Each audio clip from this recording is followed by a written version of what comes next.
Hello, fellow followers. Welcome back to FanZcene. Greg here. And today, after you, Gen Z and the resurgence of the video store. What's this? The younger generation actually helping the video stores possibly make a comeback? What am I going to talk about? Well, there's an article I'm going to bring up here from Fangoria here in a minute, but I just want to let you guys know, that I absolutely love the video store. It's something I cover a lot here on the channel. I've done multiple videos on it. I just did a video on it, I think, a couple weeks ago. But it's something about seeing that there's a possible resurgence of the video store really makes me happy. And I'm going to go ahead and bring up this article from Fangoria. I'm not going to read the whole article because, like I said, a lot of the stuff that's covered in a lot of the beginning of this article and everything, I actually did a video on not too long ago called "Our Video Stores Making Comeback." So if you've not seen that video, please check out that video. I'll have a link up above or down below wherever you can, so you guys can check it out if you've not seen it. But let's get into this. It says the last video stores is the cultural cornerstone making a comeback. We hope so. Inside the rental industry, which is not only surviving but thriving. I love hearing that. I love hearing that. But there's some things I want to touch on this article and get into with you guys. So I'm going to go ahead and scroll down here. This is what I want to focus on. It says, I had a customer recently who, as he walked through the rental section, smirked and said, it's so great to see people going back to the old way of doing things, says Dave Wan, owner of Snips. This is a video store in the UK. Says, I said yes, but for the most of my customers, it's not the old way. They are kids, teenagers, Gen Z, and Y. This is the new way of doing things. All they've known is streaming. That really interests me there because yes, so many of us that love video stores and stuff, we love it. We talk about it. We want to go there. This video store, Snipes, whatever it's called, is in the UK. It's still open. It's been open for years and years and years. It's one of the few remaining ones there. They have so many stuff there, and the fact that he's seeing so many younger kids coming in, and it's amazing. And I actually recently just talked about this a little bit with the director of the In Search of Darkness movies, David Weiner. We brought this up, and I want to play a little clip of that from that interview to you guys and what he had to say about it. I think it's really cool that in contemporary times, what I've really come to recognize is that the current this is, again, from my little chair with my country time lemonade saying, oh, these kids these days, but the current, younger generation are much more dialed into experience-based things. You go to an event and it's like a pop-up store or a pop-up bar or experience or something like that. I think a video store is similar to that. It's literally like, well, this whole older generation, all they do is drone on and on about the glory days of DVD and Blu-ray and going to the video store. What is it? What's to it? I need to know now myself. And there's sort of an attraction if you turn that into some sort of event. There's a great place near me in Los Angeles called Vidiots, where they have they have screenings. They have an actual movie theater next to their video store, and they're constantly doing screenings with Q&As, and they're revival screenings, but also new films as well. But it's amazing because it's like, that's how I would want my video store if I ever did it, Have a great little cafe, got the video store there, but always be loving and appreciating and promoting and talking about film there on the premises. And that's, I think what people are looking for. Yeah, I mean, you can see that because, like, with the way the video stores are, the ones that are coming back and the ones that still exist, they offer more than just the video. They offer more than just this, which is there, and that's why you're there for. But they give you like the theater, they give you the ice cream, they give you the cafe, they give you the popcorn and stuff. And I think that's a great way to bring back the video store.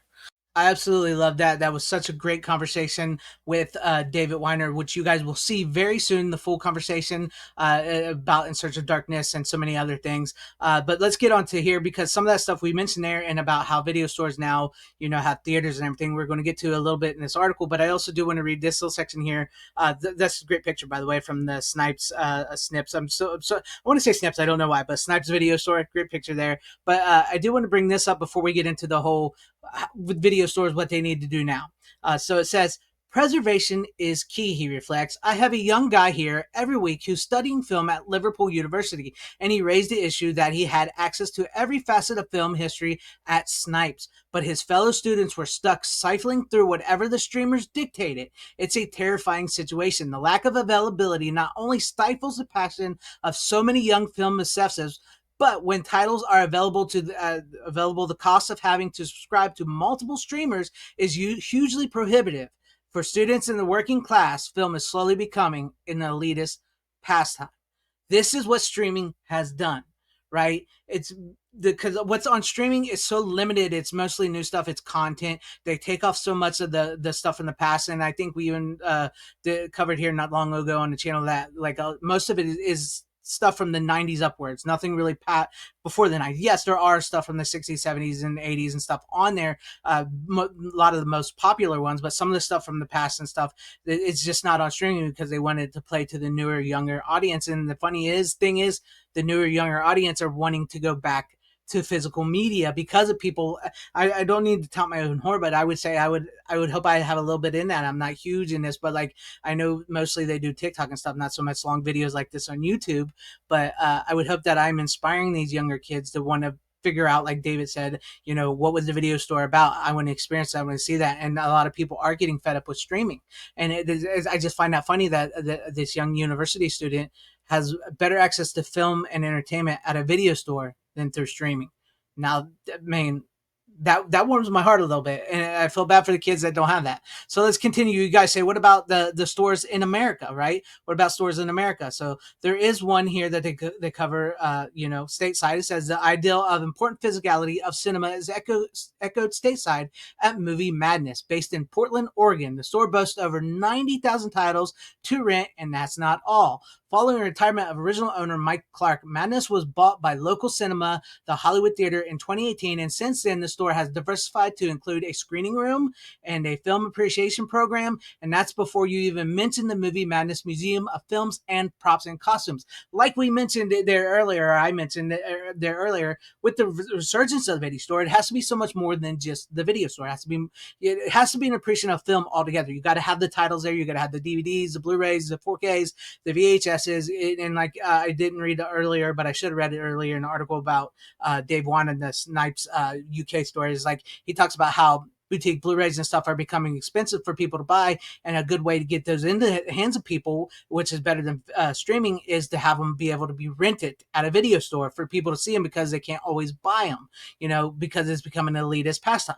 But here in the States, like with this Movie Madness here and whatnot, you got to have like the theater, you got to have the film appreciation, you got to have the props, you got to have the movies and everything, and you got to be able to rent the movies or buy the movies or whatever and screen them and have a good time. It's an event. You got to make these things an event because in today's day and age, it is a different time. It is a different place. It is a different era. And but there's something that still pulls us back to the video store, that we still want to go to the video store. We still want to rent. We still want to appreciate film. And I think we're losing that with the content of streaming and the brain rot of streaming and stuff. But let's continue here, what I want to get to, and then we will finish out this video and this article because I could talk about this stuff all day.